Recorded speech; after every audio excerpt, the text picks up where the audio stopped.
Hi hello ഇന്ന് നമ്മുടെ ഒരു വാഴക്കൊല കൊലച്ചായിരുന്നു കേട്ടോ. അപ്പോൾ അതിനകത്ത് പാളയംകോടൻ വാഴയായിരുന്നു, ചെറിയൊരു കൊലയായിരുന്നു കേട്ടോ. 2-3 കാക്കിളികൾ കൊത്തിയിട്ടുണ്ടായിരുന്നു. അപ്പോൾ നമുക്ക് വെട്ടാമെന്ന് വിചാരിച്ചു, വാഴ വെട്ടാനായിട്ട് തീരുമാനിച്ചു. ഞാനായിരുന്നു വാഴ വെട്ടി കൊലയെല്ലാം വെട്ടി എടുത്തത്.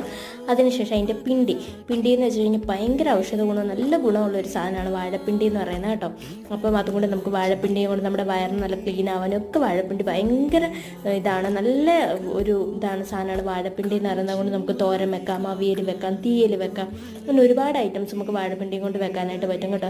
നല്ല ടേസ്റ്റാണ്. ഇത് നമ്മൾ ഭക്ഷണത്തിൽ കുറച്ച് പച്ചക്കറികളും എല്ലാ ദിവസവും ചേർത്ത് കഴിക്കുന്നത് വളരെ നമ്മുടെ ആരോഗ്യത്തിന് വളരെ ഗുണമുള്ള ഒന്നാണ് ഈ വാഴപ്പിണ്ടി അല്ലെങ്കിൽ വെജിറ്റബിൾസ് എന്നാണ്. കൂടുതലും നമ്മുടെ വീടുകളിൽ കൃഷി ചെയ്യുന്നതാകുമ്പോൾ കുറച്ചും കൂടെ നല്ലതായിരിക്കും.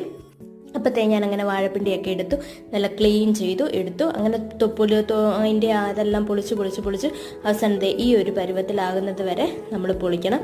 അങ്ങനെ ഇങ്ങനെ ആക്കി. അപ്പോൾ ഇത്രയുള്ള വീഡിയോ. ടാ ബൈ.